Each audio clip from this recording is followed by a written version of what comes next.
নমস্কার বন্ধুরা, আমার চ্যানেলের আরও একটি নতুন রেসিপিতে আপনাদের সবাইকে স্বাগত।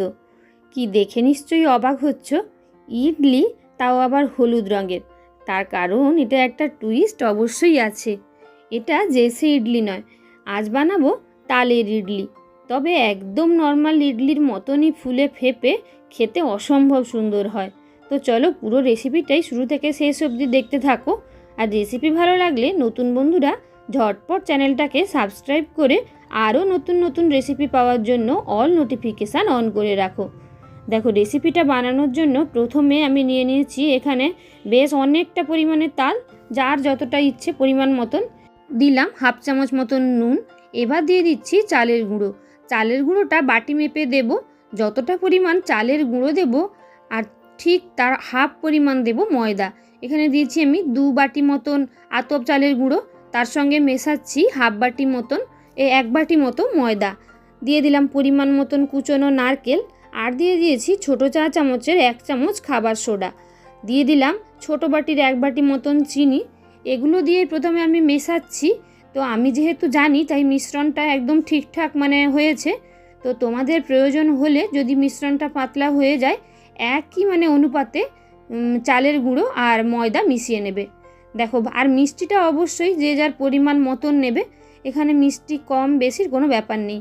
যারা মিষ্টি পছন্দ করো না, মিষ্টি ছেড়েও রান্নাটা বানাতে পারো। দেখো, দিয়ে দিলাম আরও একটু চালের গুঁড়ো। এই চালের গুঁড়োটা একদম চালের গুঁড়ো বের করার পর বাদবাকি যেটুকু থাকে ওটা জল দিয়ে বেটে নিয়েছিলাম, পুরোটা দিয়ে দিলাম। ভালো করে এবার সব কিছু মিশিয়ে নেওয়ার পালা। আর এই মিশ্রণটা একদমই পাতলা হবে না, তাই আগেই 1 গাদা জল দিয়ে দেওয়ার দরকার নেই। একদমই জল দেবে না, যদি পরে প্রয়োজন পড়ে সামান্য পরিমাণে জল দিতে পারো। দেখো, এভাবে একটু শক্ত শক্ত একটা ব্যাটার বানিয়ে নিয়েছি, একদম যেভাবে কেক বানানো হয়। কেক বানানোর জন্য ব্যাটারের ঘনত্ব যেমন, ঠিক তেমনই। দেখো, এবার আমি নিয়ে নিয়েছি এখানে ইডলি মেকার। ইডলি মেকারটা সামান্য তেল ব্রাশ করে নেব। তেল ব্রাশ করার কারণ হলো যাতে তলাতে না লেগে যায়, ওই কারণেই সাদা তেল ভালো করে ব্রাশ করে নিলাম। এবার হাতার সাহায্যে তুলে তুলে ওই মিশ্রণটা অল্প অল্প করে পুরোটা জায়গায় দিয়ে দেব। খুব বেশি দেওয়ার দরকার নেই, একটু ফোলার মতন জায়গা দিতে হবে। যেহেতু খাবার সোডা দেওয়া আছে তাই বেশ অনেকটাই ফুলে উঠবে ইডলিগুলো। তাই একটু অল্প অল্প যতটা ধরে এই গোলগুলোর মধ্যে, তার চেয়ে একটু কম পরিমাণে ব্যাটার দিতে হবে।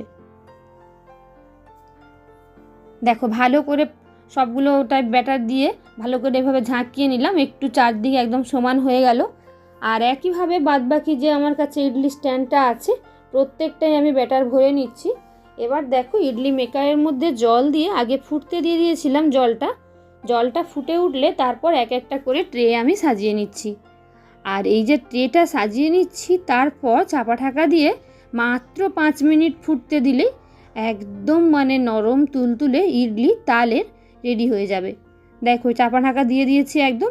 আমার ইডলি মেকারটা এভাবেই। তো তোমাদের কাছে যেমন ইডলি মেকার থাকবে ওটাতেই চাপা ঢাকা দিয়ে জাস্ট 5 মিনিট, যেন কোনো হাওয়া বাইরে না বেরোয়। দেখো কতটা ফুলে উঠেছে 5 মিনিট পর। দেখো একদম ফুলে গেছে, ফুলে আবার দেখো উপরের দিকটা ফেটেও গেছে। তার বুঝতেই পারছো কতটা সফট হবে। তো চলো, এবার ঠান্ডা হয়ে গেলেই নামিয়ে নেব। খুব বেশি ঠান্ডা করা যাবে না, মোটামুটি একটু ঠান্ডা হয়ে গেলেই আমি নামিয়ে নেব। আর তারপর একে একে বাদবাকি ইডলিগুলো বানিয়ে নেব। আর এভাবে একটা চামচের পেছনের অংশ কিংবা ছুরি যে কোনো কিছু দিয়ে এভাবে ঘুরিয়ে ইডলিগুলোকে আমি তুলে নেব। তো কত সহজে রেসিপিটা বানানো যায় তোমরা আশা করি দেখতেই পেলে। আর যে রেসিপিটা বানানোর জন্য তেল চিনি তেমন বেশি কিছু লাগে না। যেমন তালের বড়া বানাতে বেশ অনেকটা পরিমাণে তেল লাগে, তাই তেল অনেকটা পরিমাণে মানুষের শরীরে যায়। কিন্তু এই রান্নাটা বানালে 1 ফোঁটাও তেল তো শরীরে যাবেই না, অনেকটা তেল খরচ বেঁচেও যাবে। আর এমন সফট হয়, খেতে অনেকটা তালের কেকের মতনই লাগে। হয়তো বেক হয় না, কিন্তু এভাবে ভাপিয়েই এতটা সফট হয়, একদম তালের ছোট্ট সাইজের কেকের মতনই লাগে। তো দেখতেই পেলে কত ইজি রেসিপি। তো তোমরাও অবশ্যই বাড়িতে এই রেসিপিটা ট্রাই করতে পারো এই তালের সিজনে। তো তালের সিজনে একের পর এক নতুন ধরনের রেসিপিগুলো তোমাদের সঙ্গে আমি শেয়ার করতেই থাকবো। আর প্রত্যেকটা রেসিপি সবার আগে শিখে নেওয়ার জন্য অবশ্যই তোমরা যারা আমার চ্যানেলটাকে সাবস্ক্রাইব করোনি, ঝটপট চ্যানেলটাকে সাবস্ক্রাইব করে অল নোটিফিকেশান অন করে রেখো। দেখতেই পাচ্ছ কতটা ফুলেছে প্রত্যেক কটা ইডলি। ভীষণই সুন্দর, সফট এবং খেতে অপূর্ব সুন্দর।